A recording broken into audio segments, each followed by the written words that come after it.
Assalamualaikum warahmatullahi wabarakatuh. Alhamdulillah kita bertemu lagi pada materi keempat.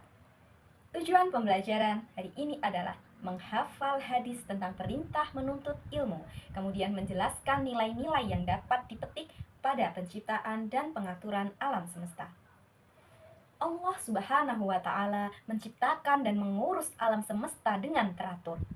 Untuk memahami alam semesta, manusia diberinya akal dan berbagai kecerdasan. Dengan kemampuan akal, manusia mengungkap rahasia alam dan melahirkan berbagai cabang ilmu. Ilmu pengetahuan sangatlah penting dalam menjalani kehidupan ini. Banyak sekali pesan dari Nabi Muhammad SAW yang berhubungan dengan dorongan mencintai dan menguasai ilmu. Bagi umat muslim, beliau berpesan bahwa menuntut ilmu itu suatu kewajiban. Karena dengan ilmu kita dapat mengetahui segala hal, segala pengetahuan yang ada di muka bumi ini. Kita lihat hadis tentang menuntut ilmu berikut ini.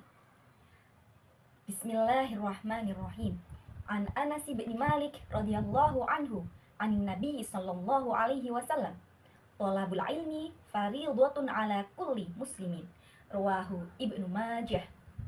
Artinya, dari Anas bin Malik radhiyallahu anhu, Nabi Muhammad sallallahu alaihi wasallam bersabda bahwasannya menuntut ilmu itu merupakan kewajiban bagi setiap muslim. Hadis ini diriwayatkan oleh Ibnu Majah. Kemudian hadis lain yang diriwayatkan oleh Imam Muslim, mari kita baca terlebih dahulu. Bismillahirrahmanirrahim. An Abi Hurairah radhiyallahu anhu anin Nabi sallallahu alaihi wasallam qala man salaka tariqan yaltamisu fihi ilman sahhalallahu tariqan ilal jannah. Rawahu Muslim.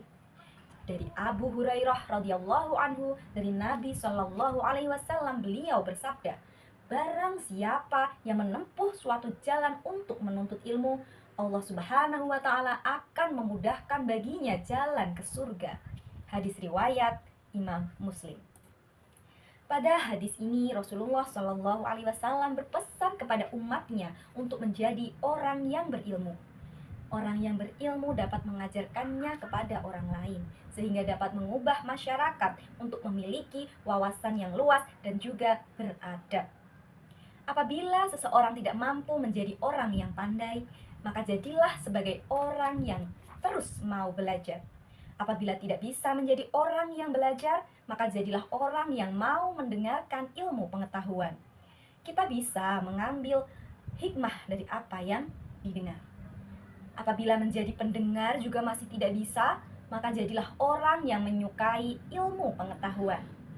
Perwujudannya diantaranya dengan memuliakan dan membantu orang-orang yang berilmu, memfasilitasi kegiatan ilmiah seperti menyediakan tempat pengajian dan lain sebagainya. Namun ada yang perlu ditegaskan, bahwa kalian jangan menjadi orang kelima. Maksudnya orang kelima yang mana? Tadi disebutkan 4 di depan. Yang pertama, jadilah orang yang berilmu. Namun jika tidak bisa jadi orang berilmu, jadilah orang yang terus belajar. Jika tidak bisa menjadi orang yang mau belajar, jadilah orang yang mendengarkan ilmu pengetahuan. Namun jika tidak bisa menjadi orang yang mendengarkan ilmu pengetahuan, maka jadilah orang yang menyukai ilmu pengetahuan. Namun kalian jangan menjadi orang kelima, orang yang selain disebutkan 4 tadi. Maksudnya apa? Yaitu orang yang tidak berilmu, tidak belajar, tidak mau mendengar, juga tidak mau menyukai ilmu. Sebab apabila yang kelima ini yang kita pilih, atau kita menjadi orang kelima ini, maka celakalah kita. Kemudian nilai-nilai yang dapat dipetik pada penciptaan dan pengaturan alam semesta. Yang pertama, kecerdasan intelektual yang diberikan oleh Allah itu mengantarkan manusia untuk mengembangkan ilmu pengetahuan. Kemampuan inilah yang nanti bisa membedakan manusia dengan makhluk lainnya. Kemudian nilai yang kedua adalah aspek spiritual, di mana aspek spiritual ini mengantarkan pada keyakinan kepada Allah Subhanahu wa Ta'ala yang telah menciptakan segala sesuatu dengan teratur. Nilai yang ketiga adalah menguatkan keyakinan bahwa Al-Quran memiliki kemukjizatan dalam dasar-dasar teori sains tentang alam semesta. Nilai keempat adalah keteraturan alam semesta menjadi pendorong agar kehidupan manusia harus teratur. Kemudian nilai-nilai yang selanjutnya, yaitu nilai kelima, adalah dorongan untuk meningkatkan keimanan dan ketakwaan kepada Allah Subhanahu wa Ta'ala. Nilai yang keenam, dengan merawat dan menjaga lingkungan sebagai bagian tak terpisahkan dari ketakwaan kita kepada Allah Subhanahu wa Ta'ala. Nilai yang ketujuh, mendorong manusia untuk bersyukur atas seluruh apa yang diciptakan olehnya, sehingga kita jangan sekali-kali merusak alam semesta ini. Nilai yang kedelapan, keteraturan alam semesta ini mendorong manusia untuk mengelola lingkungan dengan berkelanjutan. Baik anak-anak, itulah nilai-nilai yang bisa kita petik dari penciptaan dan pengaturan alam semesta yang begitu dahsyat dan luar biasanya diciptakan oleh Sang Pencipta Allah Subhanahu wa Ta'ala. Terima kasih. Barang siapa yang membaca satu huruf dari Al-Quran, maka ia akan mendapat satu kebaikan. Dan dari satu kebaikan itu berlipat menjadi 10 kebaikan.